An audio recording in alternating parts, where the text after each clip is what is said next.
Alright, so here we go with part 3 of Lab 2 for Signals and Systems. Simulink is already up. I'm going to go to the library.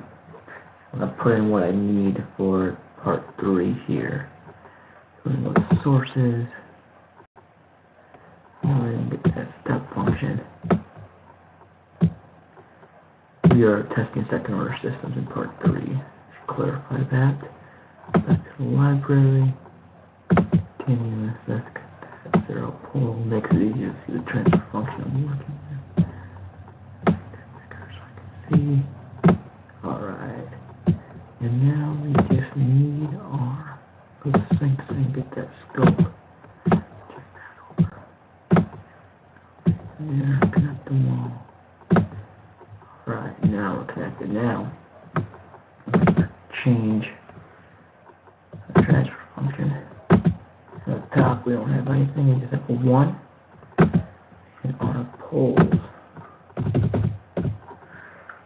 The first one, we did a -2, and a -3. To get them both on the left half plane with distinct real numbers. Let's run that. Open up the scope.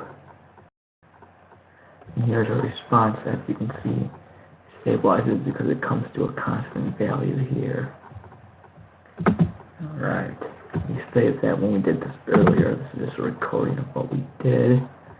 So now we go poles. For the next one, we have real and negative. However, they are repeated roots. So we left the first one at -2 and changed the next one to -2. Again, both these are in the left half plane. So it should be stable. It should be very similar to the first graph. You open it up, as you can see, it increases and stabilizes at 0.25 here. Alright, so now the third part was complex conjugate numbers, with the real parts being negative or stability. So we left -2, and then we added 3j. Moves here. 3j. Okay on that. Let's do transfer function.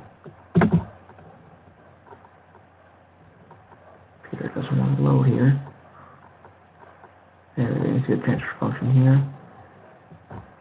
And if we run that,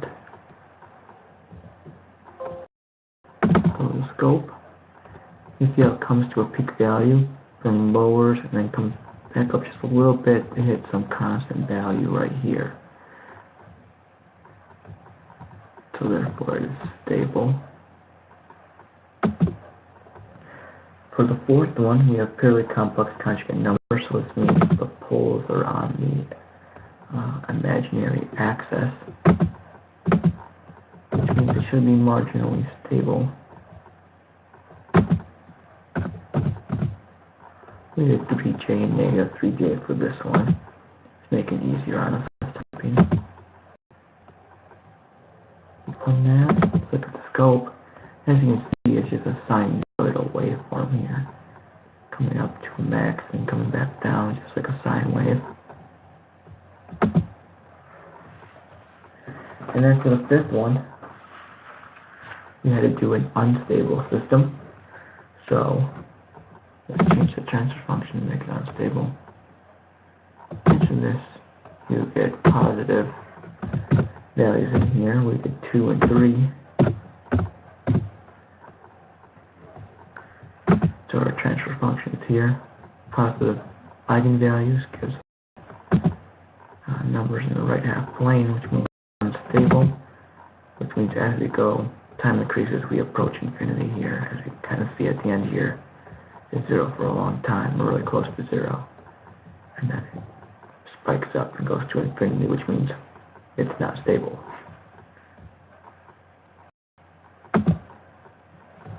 Alright. And then for part 4, we had to do feedback for the LTI systems. So now what we're going to do here, I'm going to change this transfer function.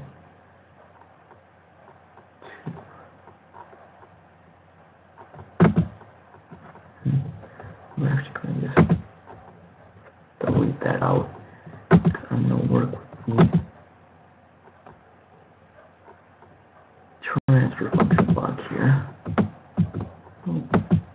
Double clicked. And bring it in here. Let's make it a little bigger here. See what we're doing. Connect that. And then it changes to 1 over S. That 1 over S minus 1, which was given as the transfer function. And now we have to run this to show that it's not stable. Use this as we go. Time increases, we go to infinity here. As you can see, at 10 seconds, we're already at 8,000. Doesn't seem too stable because it's not.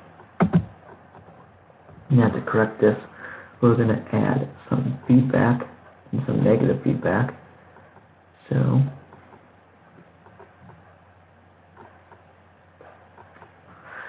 now we have to get the sum and gain blocks out of the math operations. Here's the gain.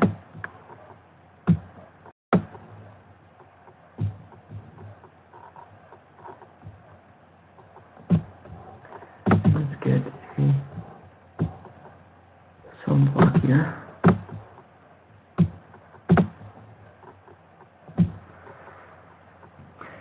So now we have to break the connection between the input and the transfer function. This is what we're going to do. We're just going to take this and break it. Just put it right there for right now. We'll put the sum block in between the input and transfer function. Just like that. We have to connect this to there and this to there. And now we'll put the gain down here and let's that kind of like click. We'll reflect that or rotate. Flip, flip, flip.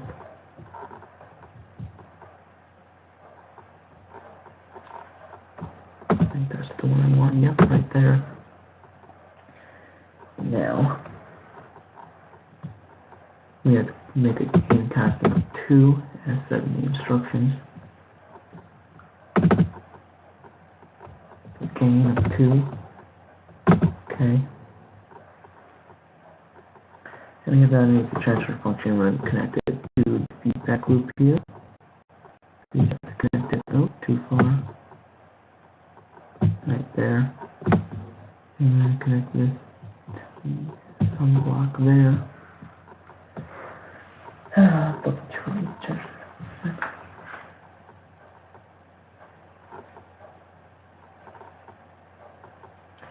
And now, because we're doing negative feedback, we want the feedback loop to be negative.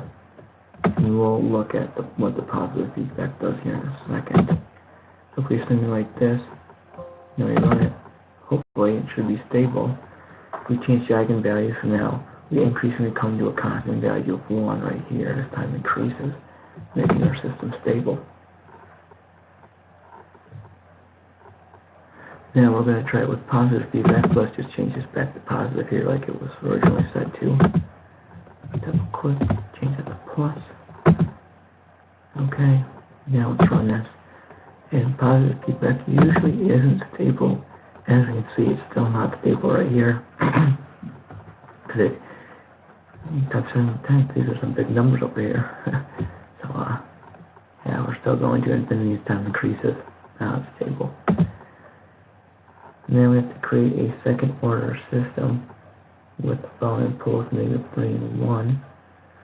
And we're going to design a negative feedback system using similar steps in step 3 with appropriate gain in the feedback loop to make this system stable. So let's change this to a negative feedback loop to start, because we know that's going to make it stable.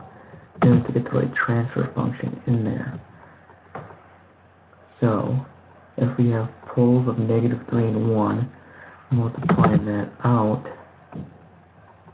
we will get s squared plus 2s, and we're going to subtract 3 at the end. That's going to give us the poles we want of s plus 3 and s minus 1. This gives eigenvalues of -3 and positive 1.